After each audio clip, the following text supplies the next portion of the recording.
Hello folks and welcome back to Sew by Sarah, or welcome if you're new. My name is Jess and this is my channel all about sewing, dressmaking and all things stitch related. And Happy New Year! I cannot quite believe it's 2024. This channel started in 2020 and it's a weird moment where you sort of think about the make nines I've set myself over the years, the challenges, how my sewing has changed and improved. And it's a nice moment to reflect actually. So in this video I'm going to take you through my 2024 make nine.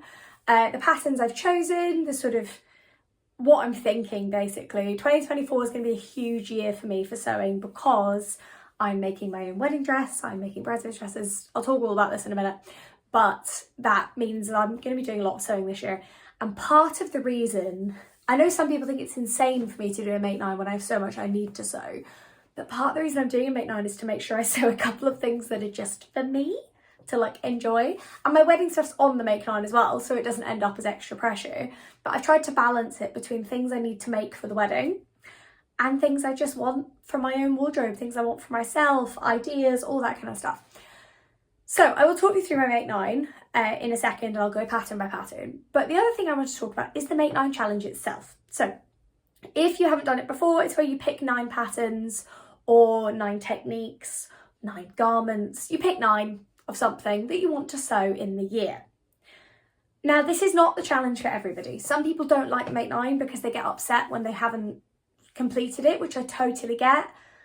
Fair enough. Like, if you're the type of person for whom an incomplete list is going to be upsetting, this may not be the challenge for you, because I think with a make nine there has to be an understanding that it would be lovely to do all 9 things, but it's unlikely that you will. I think if you start from there, it becomes a lot more manageable.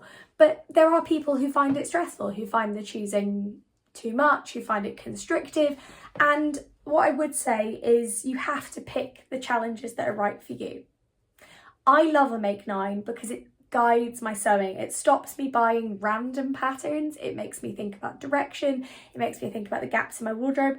As you guys know as well, I'm not necessarily wedded to the patterns on it. Sometimes I'm like, I need this thing. I've seen this pattern that looks like the thing I want, but then halfway through the year I might discover a different pattern that does the same thing, or that's better for me, or, you know, and I will keep doing my quarterly check-ins as well. I, last year, managed 6 out of 9 complete, with 7 including the Alex coat, which is nearly done. It just takes a little bit longer and I started late in the year. But I'm pretty happy. Last year's make nine was definitely closer to how, like, I definitely think I managed it best last year. I think it's been the best one so far. And part of that is I love the quarterly check-ins so that we as a community can keep chatting about it. I can keep an eye on my list. But also I feel like I was really good this year for not letting it add weight or expectation. And I do really enjoy it. So let's talk about my make nine. So I'm shuffling this way a little bit. You are going to see some ring light in my not my phone, my glasses. And that is because it's pitch black outside, because it's not even been remotely sunny today. There's been no light, so I have like every light I can find on. It is not doing brilliant things for my skin, it has to be said, but I'm here, you can see me. But yeah, if you see the flashing, trust me, it's probably annoying me more than it's annoying you. Anyway, I'm moving over so I can show you patterns here. Pattern number 1 on my list. I'm very, very hopeful that I'm going to receive this one for my birthday. It was on my Christmas and birthday list. And that is the Chalk and Notch Shea dress. I love it. I think it's gorgeous. I got the NYX dress from Closet Call last year. And I think it's fine. I don't know if I'd necessarily make the full dress. I think what I wanted when I got the NYX dress is actually what the Shea dress is. I love the fitted bodice without the elasticated waist. I like the panels, I like the sleeve options, I like the neckline, and I've always got on well with chalk and notch pattern. Sorry, combined those there. I like their instructions, I like their sizing. So that is number 1 on my list. Very hopeful I get that for my birthday. If I don't, I'm gonna buy it anyway. But you know, Adam has quite rightly reminded me I'm not allowed to buy things that are actually on the list I sent my family, because there's a good chance they will get it for me. But if they don't, the option is there. The other reason I really like that, I should say as well, is I like a dress. As you guys know, I'm very dress focused, says the woman in a jumper and knitted trousers right now. But particularly when I'm working from home, that's been a big focus for my Make 9 this year, is the fact that I no longer work in an office. I lecture a couple of times a week, I'm writing my PhD, and I'm doing consulting where I go into the office once a month. I don't really need the same type of clothes, whereas dresses for me are great because I can stick a pair of tights on them to go outside, or I can just wear them inside with the cardi over the top. Like, they're very versatile. So the Shea, I can be able to make a few versions of and then suit my new sort of wardrobe. Pattern number 2 on the list is a repeat offender. So this was on my Make 9 2 years ago and I just wasn't experienced enough. It's going back on the list now because I'm ready to tackle it, and that is the Megan Nielsen Dawn jeans. Here they are. Now that I have actually made quite a few more pairs of trousers, plus I made the Maison Fauve Hussard jeans, I feel like that's given me a really good grounding and some like fly zips and that kind of stuff. So I'm going to make the, not Maison Fauve, the Megan Nielsen jeans this year. I've got some beautiful dark denim from Liberties, which I think I'm going to use. I need to just buy a fly zip and some hardware. But otherwise I'm pretty much ready to go on that. I think I've got the Dawn jeans printed. If not, I have the pattern so I can just get it printed. But I am really excited actually. I feel like I'm in a much better place to tackle that. And they're a looser fit jean, which I feel good about now, again, because I'm sitting down more. The Maison Fauve Hussard jeans were a really good sort of trial to see how I got on with not only sewing them, but also wearing a looser jean, and I love them. They're great. I like the nipped in waist and the looser leg. I think it's quite a nice silhouette. It's much more casual. It's just easier. So yeah, definitely on the list for this year. If you guys want a sew along for this or any other pattern I mentioned, do let me know in the comments below. Pattern 3 is a green style pattern. I think it's green style. And I'm going to look at my list. It is the Veltori top, which is here. It's like a zipped running fitness top. And this is because I only have one long sleeved running top. I love it, but I haven't really found any others I like in the shops, because the one I have, I've had since 2016 and I love it and it's great. But I need more than one. So I've got lycra left over from when I made leggings. I cannot speak today, guys. So I've got the fabric, I just need to get a zip, and the pattern looks very doable. And green style are meant to be very good for their sport patterns. So it's there. We're going to give it a go. And actually, I really want to make this specific pattern because green style are good for their fitness patterns. And because I want to try a green style pattern generally, to see what their instructions are like, their sizing, etc. Because if it goes well, I'd like to make one of their sports bras, because they do really good sports bras. Layer 2 of the Make 9, I don't think actually they're in the order in the square, but it's fine. Layer 2 in my head is the wedding layer. So here we have 3 things. We have 1, the ties for Adam and the groomsmen. I'm going to use the sew over it tie pattern. It's an absolute beginner one. Looks fine, looks what it needs. I mean, I've put it here, but you all know what a tie looks like. And that'll probably be one of the things I make earliest in the year because they're not size dependent. I will just make 3 ties and it'll be done. But I'm really excited actually. I've never sewn a tie. I've never sewn menswear in that way either. So I'm excited and nervous. But I feel like it's a quick win for wedding sewing. Like, the amount of wedding sewing I'm doing, being able to just tick the ties off early would feel really good. And again, yeah, it's fine because we've picked our colours. We're going to look at some venues in January. So once we've done that, 100% go on the colours. I'll buy the fabric. I'll probably make them in February, I think, probably around then, January, February time. And we'll just get them done. And then once they're done, they're done. No one's neck fluctuates that much, so it should be fun. Thing 2 on the wedding layer is, of course, my wedding dress. Both of them. So the plan is, I'm not going to tell you anything about my wedding dress right now, I should say, because I don't know anything yet. But the plan is, on my birthday in January, my sisters and mum are all flying down and everything, and we're going wedding dress shopping in London. They think we're shopping, we're just going to try on wedding dresses. I say we. I'm going to try on loads of wedding dresses. My sisters have requested I also try on some silly ones. So I will vlog this process as much as I can, sneakily. And you can see the ones, because obviously you won't see the dress, but you can see how I get on. And I'll put that in my week of sewing, actually, in January. But what's going to happen is I'll show you tips and tricks from sewing my wedding dress, and I'll talk about it a bit. Then once we get married, I will release like a 4-part vlog series on making my wedding dress, but I don't want to do that until my dress is, well, until I've got married in my dress, really. But I will have all of those ready to go. I will film the process, so you'll see it before the end of the year, but I'm going to keep that one close to my chest. The things you will see though are me making my wedding evening dress, which is going to be a sparkly mini dress. You'll see me making the bridesmaids dresses. You'll see me making the ties, you know, and Adam's shirt. You'll see me making all that kind of stuff. But my dress you won't see till the end of the year. But I'll show little bits and pieces, and I'll talk about specific bits when I can. So the bridesmaids dresses I have a pattern for, and it's pretty much definite. So I'm looking down so I get the number right. It is a Vogue pattern, and it is V9328, image here. And all my bridesmaids are actually going to be different colours. So I've got 4 bridesmaids, and they're all going to be different colours in velvet, because we're looking at like an autumn wedding.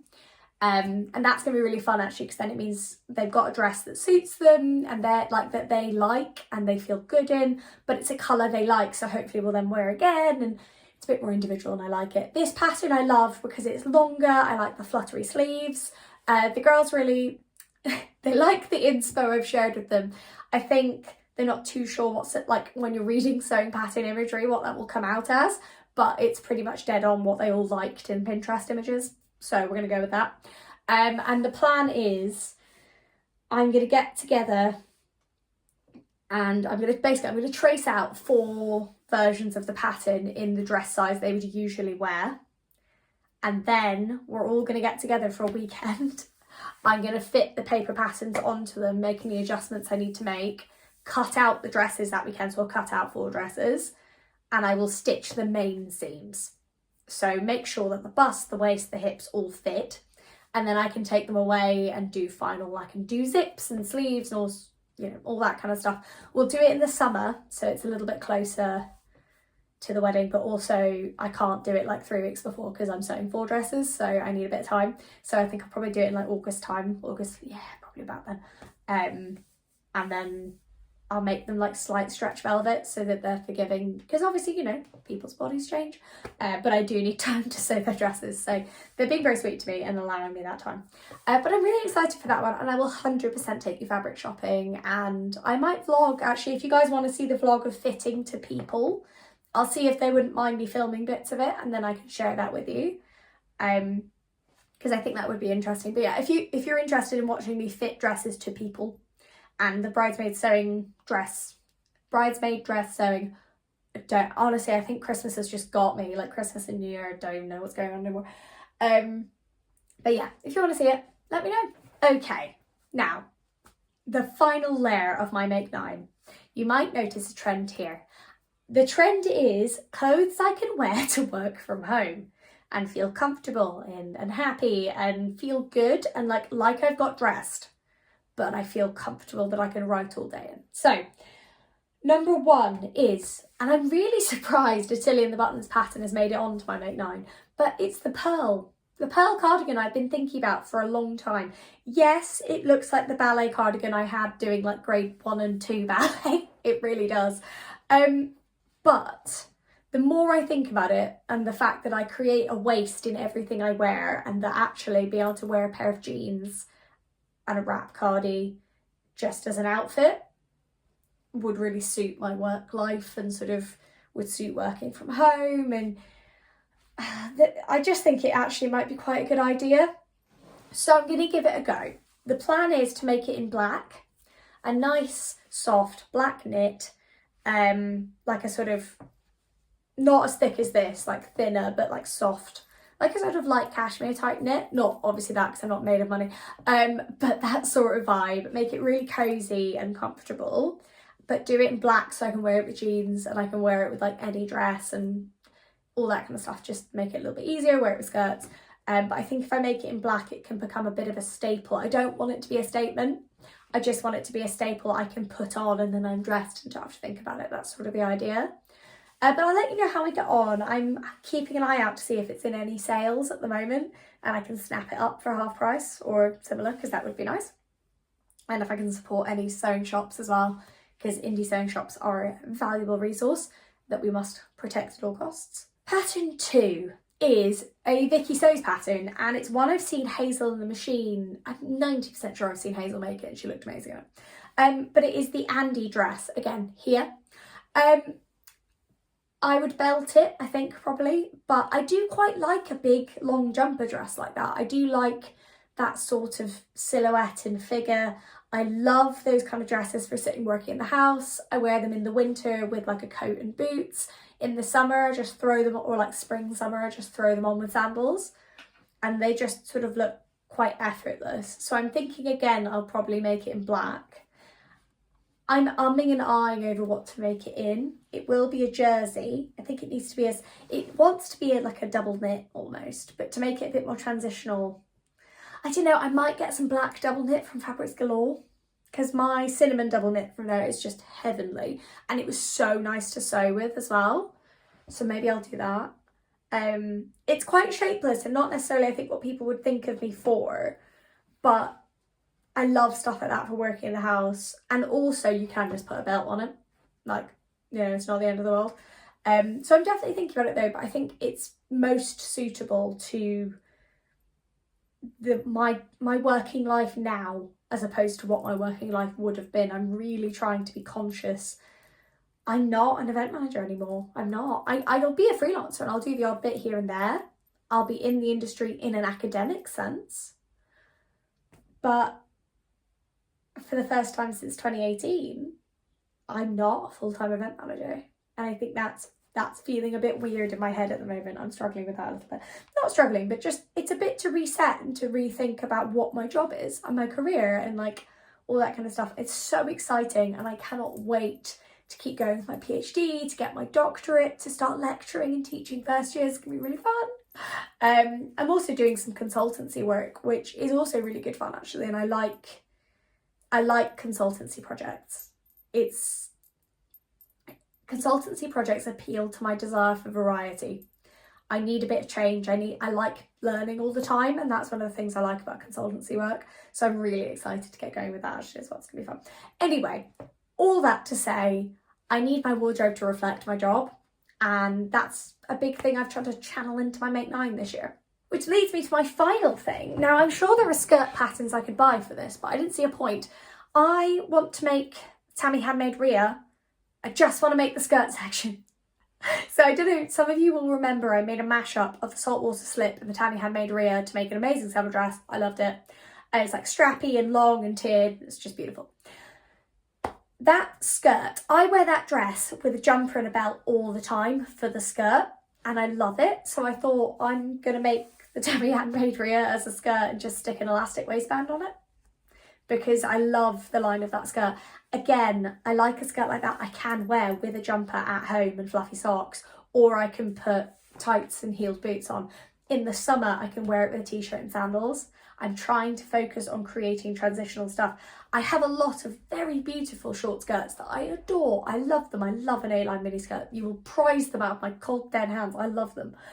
But what I would say is recently when I had no tights, because I'd put my hand through the last pair of tights I owned, I had 2 pairs of trousers because the rest were in the wash, and I was like, nothing to wear. So I need some longer skirts in my wardrobe. I also need skirts I can wear in the summer. I suddenly get to a point in the summer where all I can wear is dresses, which isn't ideal. So I definitely want some skirts in there. I'll probably make a couple, but I've put it on here because it's an idea I've had for a year now, and I just keep forgetting. I keep putting it lower down the list when actually it would probably take me 2 hours, and then I'd have a skirt I'd wear like every day. So I'm putting up my Make 9 to make this happen. So those are my 9 patterns. I'll put the grid back here so you can see. I am really excited for another year of sewing. I have some fabulous things to sew for this year. You will notice there is no occasion wear on my list, and that is because I have bought and sewn more occasion wear than occasions I will ever go to. I adore occasion wear, but it is not and cannot be the focus for this year, except obviously my wedding dress, which I guess counts as occasion wear, but not really. Don't know. But there is no like, I'm going to my future sister-in-law's wedding. Adam's sister's getting married in May, so we're going to their wedding. I'm sure there's some other stuff that's coming up this year as well. But I'm not going to make anything new. I'm just going to shop my closet, I'm going to shop my wardrobe, and then I'm going to focus on wedding sewing because I want to make my wedding dress. I'm so excited to make my wedding dress. And I have to say, I was talking to my mum the other night. My mum made hers. My dad's mum, so my grandma on my other side, made hers. I'm pretty sure made her sister's as well. It's something I always grew up knowing was possible and I always wanted to do. So I'm so excited, and I have ideas of what I want to do.